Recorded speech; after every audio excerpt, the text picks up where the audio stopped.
નમસ્કાર મિત્રો, અમારી યુટ્યુબ ચેનલમાં તમારું સ્વાગત છે।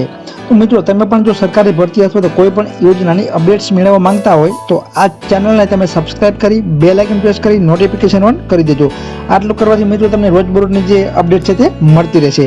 તો ચાલો આપણે આજની જે અપડેટ છે તે જોઈએ। તો અહીં તમે સ્ક્રીન ઉપર મિત્રો જોઈ શકો છો, રેલવે બોર્ડે ગ્રુપ સી પોસ્ટ પરની તે તમામ બાકી જે વિભાગીય ભરતીઓ છે તે રદ કરી દીધી છે, જેને 4 માર્ચ સુધી અંતિમ અને મંજૂરી આપવામાં આવી ન હતી।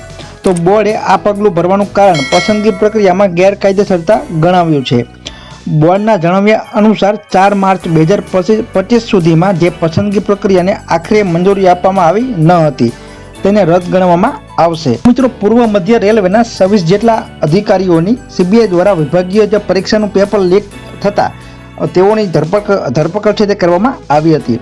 તેમજ તપાસ દરમિયાન એજન્સીને 1.17 કરોડ રૂપિયાના જે રોકડા છે તે મળ્યા હતા। અને આ અંગે રેલવે મંત્રાલયે કહ્યું હતું કે આજે બોર્ડ ઉચ્ચતર સ્તરીય બેઠક છે તે યોજી છે અને આ સમય દરમિયાન એવું નક્કી કરવામાં આવ્યું હતું કે તમામ જે વિભાગીય પ્રમોશન છે તે પ્રમોશન પરીક્ષાઓ આરઆરબી કેન્દ્રિત એટલે કે પરીક્ષા સીબીટી દ્વારા છે તે લેવામાં આવશે। ગુજરાતમાં 900 જેટલી માધ્યમિક અને ઉચ્ચતર માધ્યમિક શાળાઓમાં આચાર્યની જગ્યાઓ ખાલી છે। તેના કહેવાતા મુખ્ય કારણ મુજબ સરકાર દ્વારા તાજેતરમાં જ ભરતી કરવામાં આવી, તેમ છતાં આટલી જગ્યાઓ ખાલી રહેવાનું કારણ જાણી તેનું નિરાકરણ લાવવાની તાત્કાલિક જરૂરિયાત છે। તો જ્યારે પણ કોઈ શિક્ષક આચાર્ય બને છે ત્યારે તેને પગારમાં ફાયદો થવાની જગ્યાએ મોટાભાગમાં અનુભવી શિક્ષકોને પગારમાં નુકસાન થાય છે। શિક્ષકમાંથી આચાર્ય બનનાર તમામ ઉમેદવારોને એક ઇજાફો પણ આપવામાં આવતો નથી। તો શિક્ષક આચાર્ય બને છે ત્યારે તેને શિક્ષક તરીકેનો અને આચાર્ય તરીકેનો જે સળંગ પગાર છે તે ગણવામાં આવતો નથી। એટલા માટે પરિણામે તેને જે ઉચ્ચતર પગાર ધોરણ છે તે પણ મોડો થાય છે। જો માધ્યમિક અને ઉચ્ચતર માધ્યમિક શાળા હોય તો આચાર્યને ફક્ત માસિક ₹500 જેવું જે નજીવું એલાઉન્સ છે તે મળે છે, જેમાં છેલ્લા કેટલાક વર્ષથી કોઈ પણ વધારો કરવામાં આવ્યો નથી અને તે સિવાય કોઈ પણ ફાયદો છે તે નથી થતો અને કામગીરીનું જે ભારણ છે તે પણ વધતું જાય છે। રાજ્યના સૌથી મોટા જિલ્લા એવા કચ્છમાં શિક્ષકોની ઘટ હોવાનું સામે આવ્યું છે, જેના પગલે વિદ્યાર્થીઓનું ભવિષ્ય જોખમમાં મુકાયું છે। કચ્છ જિલ્લામાં શિક્ષકોના મંજૂર મહેકમ 9496માં 4305 જેટલા શિક્ષકોની ઘટ હોવાનું સામે આવ્યું છે। તો કચ્છમાં ઓનલાઈન અને ઓફલાઈન બદલી થશે તેના બાદ 4304 જેટલા શિક્ષકોની ઘટ છે। તો કચ્છના 10 તાલુકામાંથી સૌથી વધુ રાપરમાં 432, ભુજમાં 406, નખત્રાણામાં 380 અને અબડાસામાં 371 જેટલા શિક્ષકોની ઘટ હોવાનું સામે છે તે આવ્યું છે। દેશમાં બેરોજગારી ઘટાડવાને આર્થિક રીતે નબળા પરિવારોને મદદ કરવા માટે ભારત સરકારે એક કુટુંબ અને એક નોકરી યોજના 2025 નામની નવી યોજનાનો પ્રસ્તાવ છે તે મૂક્યો છે।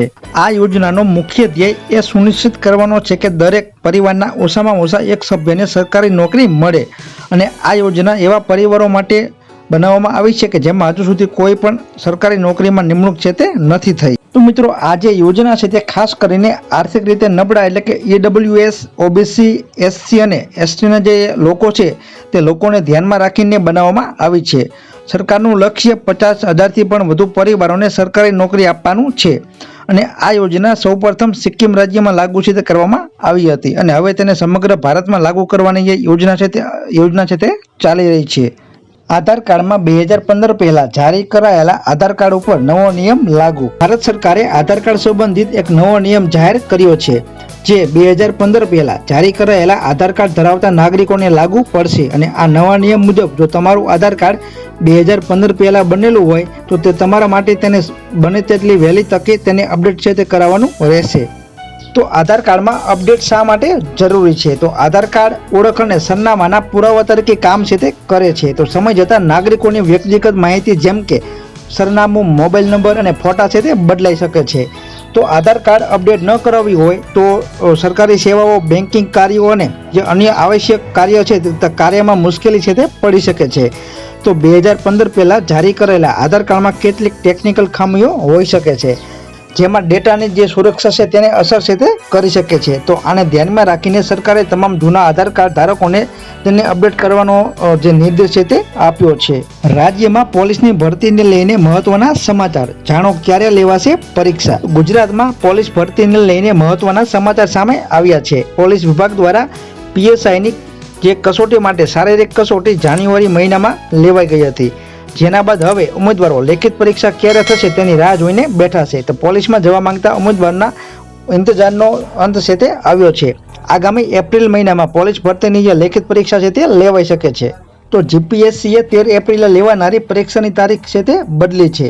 પોલીસ ભરતી બોર્ડ દ્વારા જીપીએસસીએ પરીક્ષાના સમયપત્રકમાં 13 એપ્રિલે જગ્યા છે તે ખાલી કરી છે.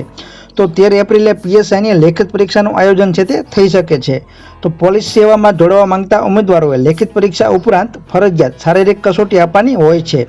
તો જાન્યુઆરીમાં ઉમેદવારોની જે શારીરિક પરીક્ષા છે તે લેવામાં આવી, જ્યારે લેખિત પરીક્ષાની તારીખોમાં બદલાવ થતા હવે એપ્રિલ મહિનામાં અંદાજે 13 તારીખના રોજ પરીક્ષા છે તે પરીક્ષા યોજાશે કે તેવી જે સંભાવના છે તે લાગી રહી છે. આરબીઆઈએ ₹5 સિક્કાને ચલણમાંથી હટાવ્યા. કયા કારણે લીધો આ મોટો નિર્ણય? રિઝર્વ બેંક ઓફ ઇન્ડિયા દ્વારા ભારતની નાણાકીય નીતિઓનું સંચાલન થાય છે, જેમાં પ્રિન્ટિંગથી લઈને નોટો અને સિક્કા બહાર પાડવા સુધીની દરેક બાબતોનો સમાવેશ થાય છે.